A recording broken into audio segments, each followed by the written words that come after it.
Hi everybody and welcome, this is the Apostate Prophet. For quite some time now, many Muslims have been making the assertion that the Kaaba is mentioned in the Bible, and that one specific part within the Bible mentions Mecca and describes a house of worship or house of God in Mecca. They refer to Psalms 84, which apparently mentions a certain valley of Baca, and there is apparently also a well there in that valley of Baca, and people go to worship there. And that, they say, is too similar to Mecca, where people also go for pilgrimage to worship, and there is also the Zamzam well in Mecca. Today I want to make a comprehensive analysis of this Muslim claim and show that it is very far-fetched, that it relies on ignorance, on deception, mostly self-deception. And I know this video will be a little bit overkill, but nobody does it, so I will just take it seriously. First off, why do Muslims try so hard to find the Kaaba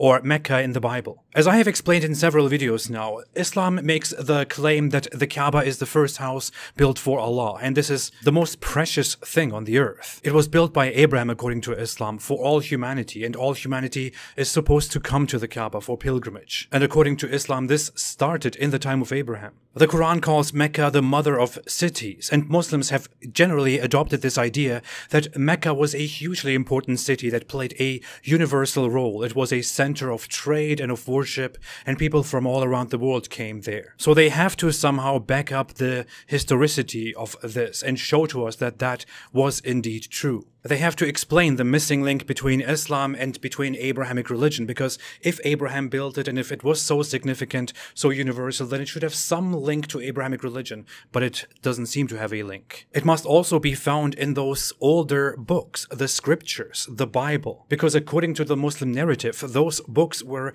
revealed or inspired by the same Allah, but people then went astray or misinterpreted or corrupted those scriptures. As many people have seen recently in a discussion between me and Muslim apologists, the main claim is that Psalms 84 mentions Mecca. So let's just get right into that. You know, the Bible, Psalm 84, talks about a valley of Baca, where there is a temple called Beit El, house of God. What they claim is that it is mentioned in this part of the psalm. Blessed is the person whose strength is in you, in whose heart are the roads to Zion.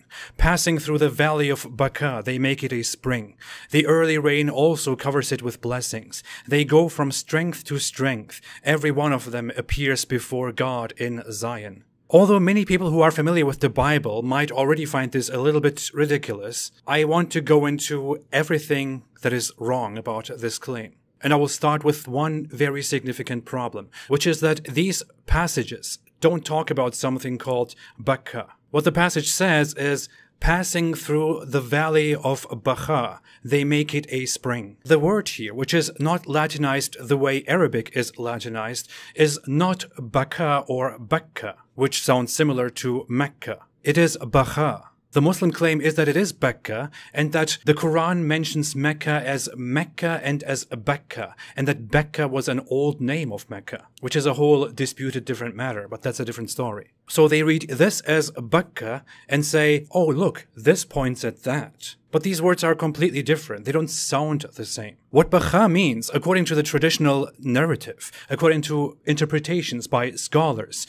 is weeping, or it refers to a specific tree, which is why it describes a valley of weeping or a valley of trees. The same word is mentioned in 2 Samuel 5:23, where it says, you shall not go directly up, circle around behind them, and come at them in front of the Bachaim, which is translated as trees or balsam trees. It could be that this is a place called the Valley of Weeping in a poetic way, or that it has certain trees, which is why it is called that. There is also no spring or well, which would correspond to the Zamzam well in Mecca. What the passage says is, passing through the valley of Baca, they make it a spring. The early rain also covers it with blessings. What is described here is that this is a valley that people pass through before they appear before God in worship in Zion. And when they pass through the valley of Baca, they make it a spring. This is clearly metaphorical, of joy, of the feelings that they have. They turn this place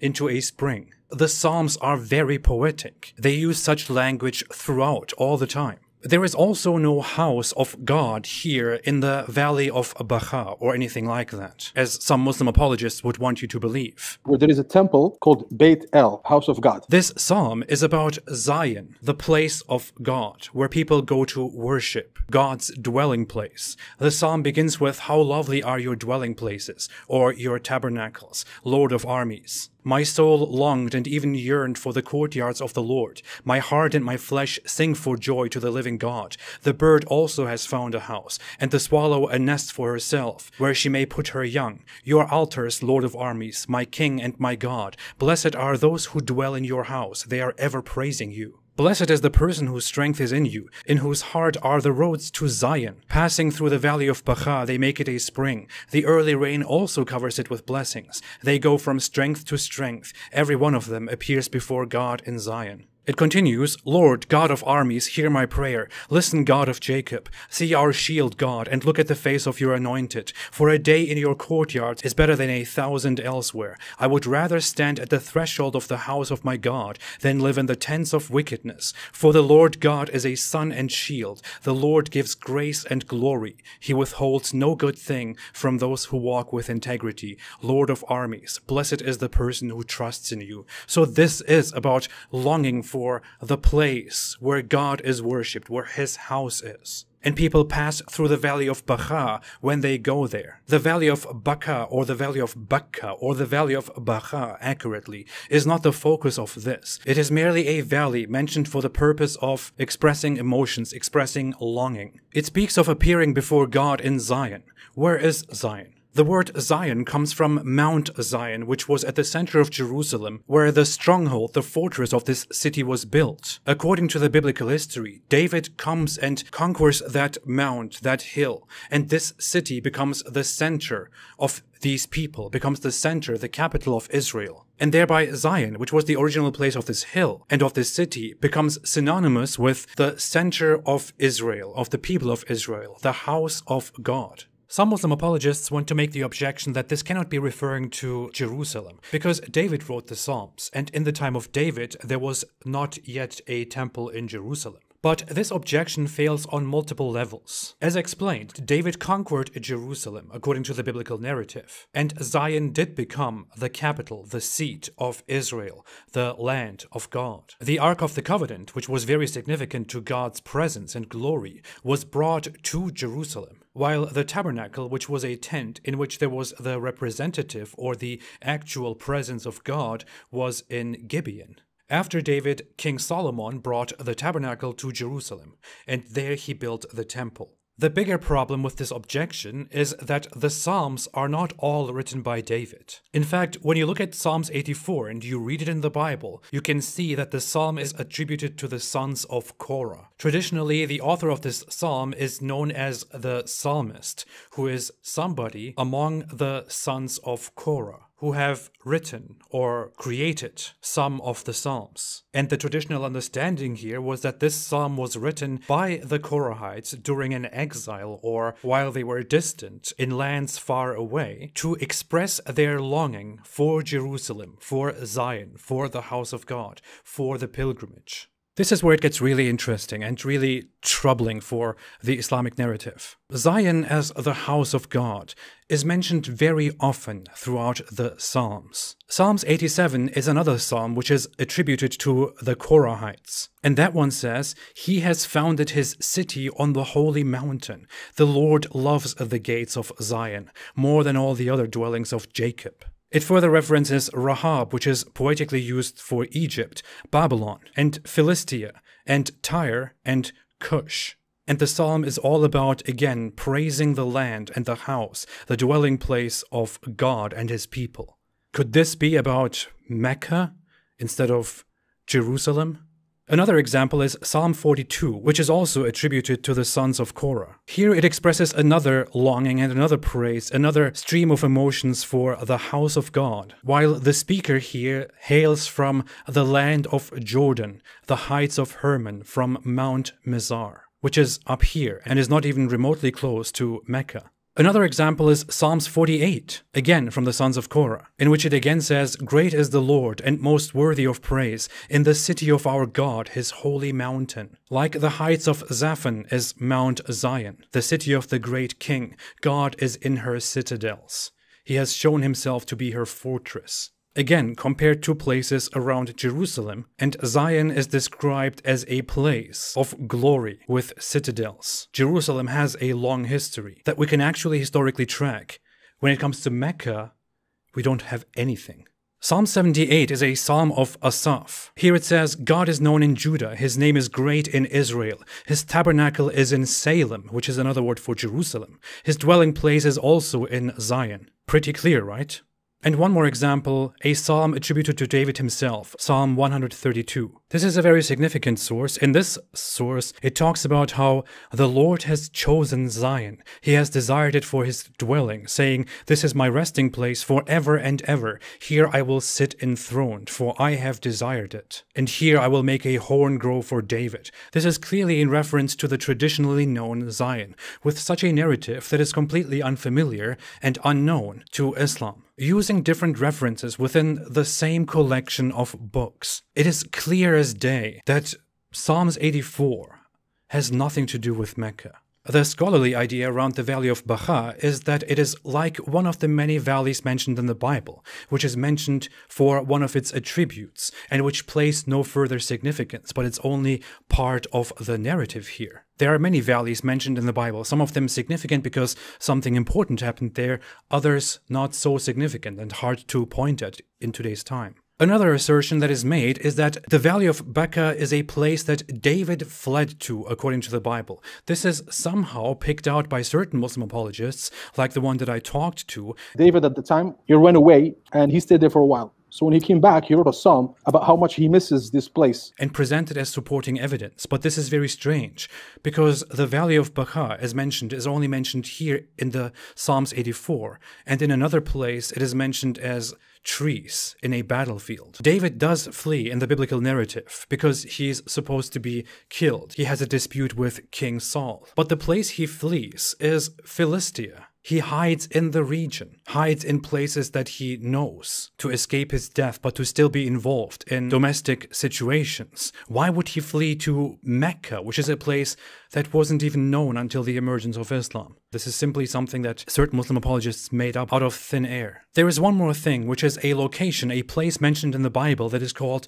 Paran, or the Desert of Paran. And many Muslims assert that this desert of Paran and this valley of Baca are somehow connected, and that this desert of Paran is clearly Arabia and clearly around Mecca. In this case, again, this is a completely disconnected puzzle piece. The desert of Paran has nothing to do with the valley of Baca in the Bible. Paran is mentioned in Genesis 14:6, in which it explains old history and says the Horites on their mountain Seir as far as El Paran, which is by the wilderness or by the desert. The locations mentioned around here within context, especially Mount Seir, have nothing to do with the region Mecca. Paran is mentioned with big significance in Deuteronomy 1 verse 1. What it says here is, "These are the words that Moses spoke to all Israel across the Jordan in the wilderness, in the Arabah, opposite Suf, between Paran and Tophel, Laban, Hazeroth, and Dizahab."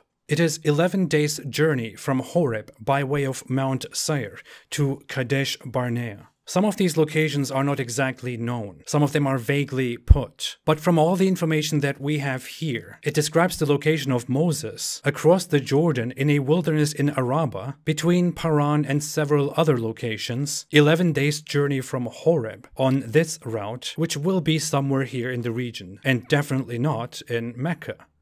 In Numbers 10, the Torah, the Bible describes that the Israelites on the 20th of the month set out on their journey from the wilderness of Sinai and traveled from place to place until the cloud came to rest in the desert of Paran. So here it is mentioned related to Sinai, and they settle there after they take off on the 20th day from Sinai. In 1 Samuel 25, here David does go to the wilderness of Paran, but not because he flees. It says, when Samuel died, all Israel gathered to mourn for him, and they buried him at his home in Ramah. Then David set out and went down to the wilderness of Paran. And some Muslim apologists desperately want to interpret this as him going to Mecca for some reason. The problem is that David, while he is in Paran, is still very close to his home region, and he interacts with a man in Maon whose business is in Carmel, and he sends people back and forth and goes back and forth. Maon is here, Carmel is here. Does it sound like Paran is somewhere here, or does it sound like Paran is way down here? In Numbers 13 it describes the wilderness of Paran at Kadesh.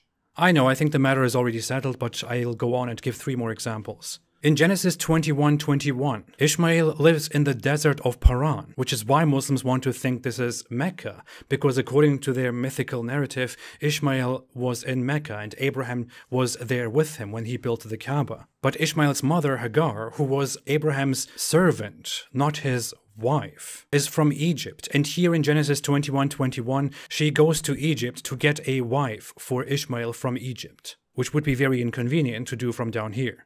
Here we have a very big issue. A conflict is described, and here is Hadad or Hadad, the Edomite, who is an enemy of Solomon. And in 1 Kings 11, it tells us that Hadad, while still a boy, fled to Egypt with some Edomite officials who had served his father. They set out from Midian and went to Paran. Then taking people from Paran with them, they went to Egypt. The Pharaoh king of Egypt, who gave Hadad a house and land and provided him with food. Does this sound like he fled to Mecca?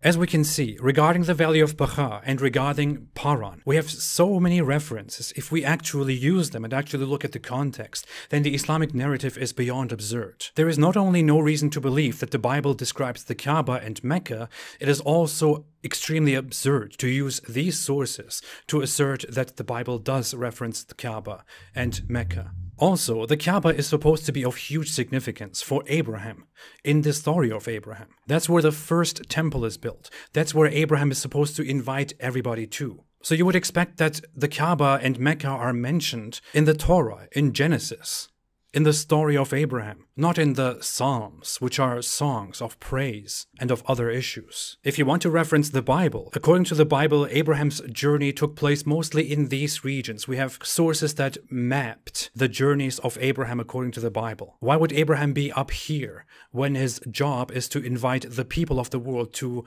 some cube in Mecca? Why would Mecca, why would the Kaaba be removed from all of the Bible? Why would people forget this entirely? Why would there be no sign anywhere? The problem is much bigger than this, and I will go on with that. The problem is that we have no reference to a thing like the Kaaba anywhere in history until the emergence of Islam. We have no mention of a place called Mecca. The closest thing that we have is a place mentioned as Makoraba, written down and pointed at by Ptolemy, and the location does not really fit with the location of Mecca. And apparently it is just some random place that doesn't play a huge regional or universal significance, as Islam would make us believe. So here we have it. The Valley of Baca, which is actually a Baca narrative, is completely bad. The Desert of Paran narrative is bad. There is no mention of the Kaaba and of Mecca in biblical sources and not outside. And this creates a big problem for the credibility of Islam. The Kaaba is at the center, at the heart of Islam. The Kaaba could be described as the heart of Islam. And that's a problem. Thanks for watching. If you like what I'm doing, if you think this is important, if you want to support me in this, please don't forget to like, to subscribe, and to share. And if you can, please support me on Patreon or on apostateprophet.com. I appreciate all your support very much. I will go on. I will be back soon. Have a fantastic day, and please stay away from Islam.